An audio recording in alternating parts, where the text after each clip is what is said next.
Salut les amis, j'espère que vous allez tous très bien. Dans cette nouvelle vidéo, je vais vous montrer 5 choses, 5 choses que j'aime bien faire en roller quad. Et dans ces 5 choses, il y a 2 mouvements que je fais très naturellement et je me suis dit que j'allais les intégrer à ces 5 choses que j'aime bien faire en roller quad pour pouvoir, pour que simplement vous puissiez aussi peut-être les intégrer naturellement dans vos balades roller, dans vos déplacements ou autres. Je m'en suis aperçu dernièrement en faisant, en allant rejoindre une amie pour lui donner un cours de roller.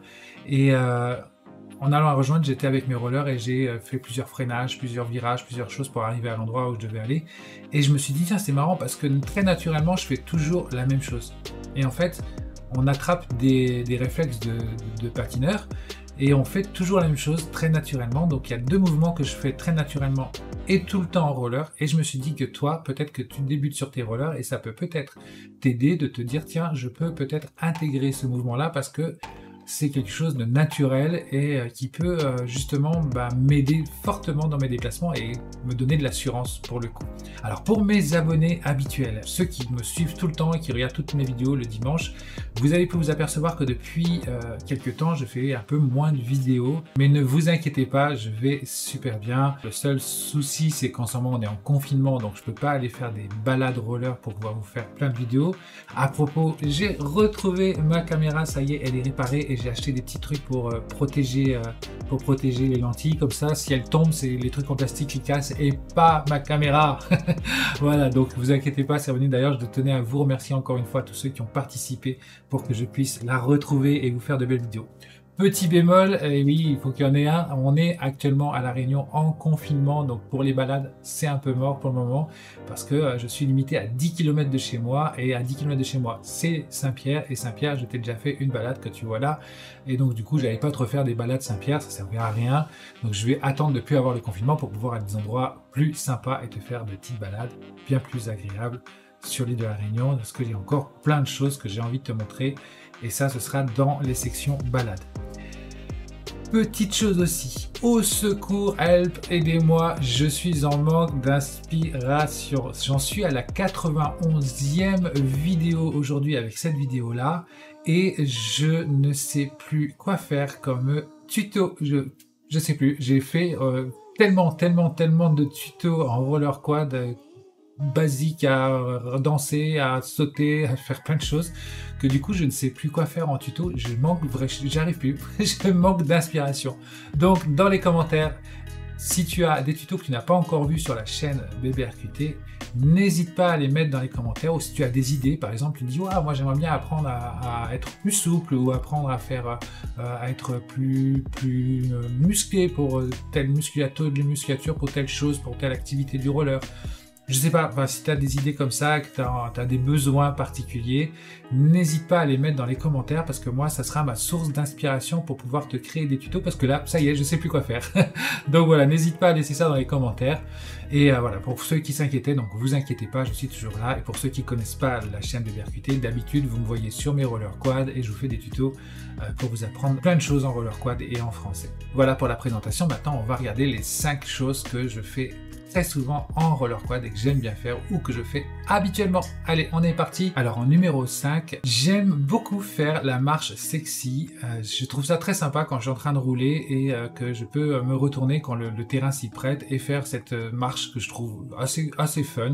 Ça donne vraiment l'impression dans certains cas que tu es en train de marcher dans le sens inverse et les gens bug aussi quand à ton passage, ceux qui sont pas habitués à faire du roller évidemment, ils te regardent, ils se disent ah c'est bizarre ça. Donc c'est assez rigolo et puis je trouve ça fun comme marche, donc voilà, j'aime bien la faire. Alors évidemment tout ce que je te présente là, je les ai faites en tuto sur la chaîne, donc tu pourras aller, je te mettrai dans la description le lien de la marche sexy. Le numéro 4, ce que j'aime bien aussi c'est faire des balades en roller. Je trouve ça très sympa de te balader en roller, cet effet de glisse que tu as, tu sais, ce son que tu as dans tes oreilles. Et ce que tu peux aussi rajouter, c'est une petite enceinte Bluetooth que tu mets dans ton sac, donc tu sais, derrière dans la petite pochette du haut, tu mets ça dans ton sac, tu l'allumes, tu la contrôles avec ton téléphone portable, tu te mets une petite musique sympa et tu fais tes balades comme ça avec, c'est super sympa. Alors quand tu es dans des villes, dans des grandes villes et que tu vas aller travailler dans cette ville-là, et ben, au lieu de prendre ta voiture et t'embêter pour te garer à droite à gauche, tu prends tes rollers, tu fais ta petite balade tranquille le matin et hop, t'arrives, t'es super zen à ton taf, t'es tranquille, t'as pas stressé avec les transports en commun, t'es pas stressé avec ta voiture. Voilà, c'est vraiment très sympa, je trouve, de faire des balades roller. Et en plus, tu as tendance à aller dans des endroits que tu n'aurais pas été si tu avais pris tes transports en commun ou autre. Ça te permet aussi de voir des restaurants, des cafés, des choses. Bon, je sais qu'en ce moment, les restaurants, les cafés, c'est compliqué, mais ça te permet quand même de voir un petit peu ce qu'il y a autour de chez toi. Et du coup, ça te permet vraiment de voir ton environnement, en fait, et de profiter de faire du sport et de te balader aussi. Donc franchement, j'adore les balades roller, je trouve ça très sympa. Troisième chose que j'aime bien faire en roller, c'est du slalom. Donc là, tu as la vidéo du petit tuto du slalom, parce que c'est vrai que je pense pas à te faire des vlogs sur quand je vais m'amuser avec mes rollers ou autres, parce que je t'avouerai que je ne sais pas comment les tourner mes vlogs. Je ne sais pas comment je dois faire pour pouvoir que ce soit intéressant et que tu ne me vois pas juste faire du roller autour d'un plot. J'arrive pas à trouver le truc pour que ce soit intéressant. Donc si tu as une idée pour faire des vlogs et que tu as déjà, toi-même tu fais des vlogs, bah peut-être que tu peux me donner une idée ou deux parce que je sais pas comment le rendre intéressant. Donc du coup j'évite de me filmer quand je fais pas de tuto ou quand je fais pas de balade ou que j'ai pas prévu de faire un truc spécifique pour toi qui est derrière ton écran. Et comme j'aime bien faire des choses de qualité, bah, je trouve que le vlog...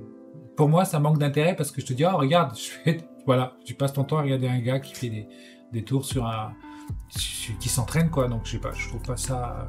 Voilà, tiens, mets-le moi dans les commentaires si t'aimes bien ou pas. Alors pour revenir au slalom, j'aime beaucoup faire du slalom à un point où, par exemple, on est à mon club, les Requins Marteaux à Saint-Louis, là où je fais du roller hockey. À chaque fois qu'on met des plots, alors on a des exercices par exemple où on met des plots comme si on allait faire des slaloms, et en fait c'est pas nous qui slalomons, c'est la crosse avec le palais qu'on vient faire slalomer le palais entre les plots. Mais moi, c'est plus fort que moi, je ne peux pas m'empêcher, j'ai envie de faire du slalom, donc du coup je loupe le coup avec le palais parce que j'y arrive pas.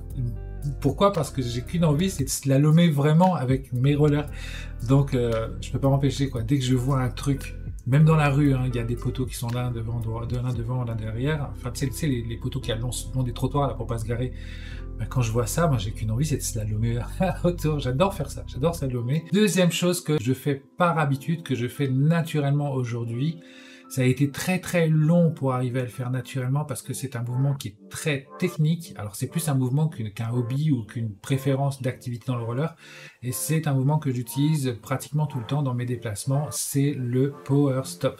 Le power stop en fait c'est le freinage que tu vois à l'écran. C'est un freinage d'urgence. On appelle ça le freinage d'urgence, mais c'est un freinage pour moi qui est le plus utile quand tu vas à une certaine vitesse ou quand tu es dans une pente ou autre. Pourquoi? Parce que c'est le plus stable des freinages que je connaisse personnellement.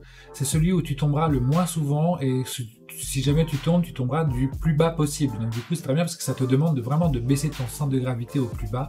Et c'est un mouvement qui est très stable parce qu'une fois que tu le maîtrises, eh ben, tu restes vraiment collé au sol et tu dérapes jusqu'à ce que tu t'arrêtes. Donc du coup, c'est très stable en termes d'équilibre et ça t'évite de basculer et de te faire mal. Voilà, c'est vraiment un freinage que j'aime beaucoup utiliser. Il est utilisé très souvent dans des pentes, dans des choses où on va trop vite. Et en revanche, c'est un freinage qui est, je pourrais pas dire qu'il est facile. En fait, il est facile à partir du moment où tu connais la technique. Je veux dire, il y a un petit cap à passer. Et quand tu as passé le cap, alors c'est à force d'entraînement, c'est à force de prendre de la vitesse pour pouvoir te rassurer et ne plus avoir peur de lancer ce freinage. En fait, le blocage de ce freinage, c'est qu'il est très technique, mais à la fois très facile. C'est très bizarre à expliquer. C'est que pour le faire, comme tu verras dans le tuto, tu as plusieurs étapes pour pouvoir réussir à le faire. Mais au final, quand tu le réalises, tu t'aperçois qu'il n'est pas si compliqué que ça à faire. Et tu t'aperçois qu'en fait, c'est juste la peur qui t'empêche de pouvoir passer l'étape pour pouvoir balancer ton power stop. C'est juste ça. Sinon, c'est un freinage qui est assez facile à exécuter une fois qu'on a compris le truc et du coup tu peux l'utiliser très rapidement dans beaucoup de situations dont des freinages d'urgence. C'est pour ça qu'on l'utilise beaucoup en freinage d'urgence. C'est un bon freinage. Le numéro 1 pour moi, celui que j'utilise à 98%, ce mouvement, c'est pas une activité, c'est pas un mouvement où je me dis tiens je vais faire un freestyle avec, c'est juste un mouvement naturel qui est devenu naturel par la force des choses, à force d'utiliser ce freinage qui est le freinage en T. Alors si tu ne connais pas le freinage en T, que tu n'as jamais freiné, t'inquiète pas, dans la description, tout ce que je t'ai mis en vidéo, c'est dans la description. J'utilise à 90% ce freinage hanté. Pourquoi? Parce que c'est le plus facile à exécuter. Tu as juste à décaler un pied, t'équilibrer un petit peu et tu freines. Évidemment, quand tu vas voir les tutos que je te présente, tu vas apprendre tout le mouvement en décomposé jusqu'à ce que tu saches le faire. Mais une fois que tu sais le maîtriser, c'est vraiment clac et tu freines. Tu freines, tu ralentis fortement jusqu'à t'arrêter. Et le gros avantage, c'est qu'il est maîtrisable. C'est-à-dire que tu peux jauger le freinage que tu veux faire en appuyant plus ou moins ton pied sur le sol. Et ça devient vraiment un réflexe. C'est-à-dire que maintenant, je sais que j'entame une pente et j'ai pas envie d'aller trop vite dans la pente parce que j'ai un sac à dos avec des choses fragiles et que j'ai pas envie de risquer de les abîmer ou autre. Et ben, je reste en freinage hanté pendant 80% de ma tente, 80% de ma tente, de ma descente. Et je ralentis comme ça, je mixe entre freinage hanté et freinage en chasse-neige. Mais vraiment, le meilleur, c'est le freinage hanté parce que tu l'utilises partout, dans toutes les situations. Tu roules à 2 à l'heure, tu veux t'arrêter devant un magasin, tu commences par le freinage hanté. C'est celui qui va t'amener aux autres freinages en fait. C'est celui qui va débuter ton freinage pour arriver aux autres. Même si je dois lancer, par exemple, je vais trop vite, je dois lancer un power stop, et ben je vais commencer à me ralentir gentiment avec le freinage hanté, le temps de pouvoir y réfléchir où je suis, à quel moment je lance mon power stop, et d'analyser la situation, et hop, je vais partir en freinage power stop. Donc voilà, ce freinage, c'est le freinage que j'utilise le plus souvent, et je me suis dit qu'il fallait que je te présente quand même le freinage hanté encore une fois, parce que c'est celui que tu utiliseras le plus souvent quand tu feras du roller. T'es morte, Mélie? T'es morte? Je crois que j'ai tué ma chienne avec la force de parler. On a pu voir ensemble les 5 mouvements que j'aime bien faire en roller ou les 5 choses que j'aime bien faire en roller. Si toi aussi tu as une playlist de choses que tu aimes bien faire en roller, n'hésite pas à les mettre dans les commentaires. N'oublie pas, comme j'ai dit au début, de t'abonner à la chaîne et surtout si tu as des tutos que tu n'as pas encore vus sur la chaîne, écris-les dans les commentaires. Je me ferai un plaisir d'aller les faire pour toi. Je te souhaite un bon dimanche, je te dis à très bientôt pour des prochaines vidéos. Salut les amis roulettes et n'oublie pas de sortir avec tes roulettes, bah bien sûr tes roulettes. Ciao!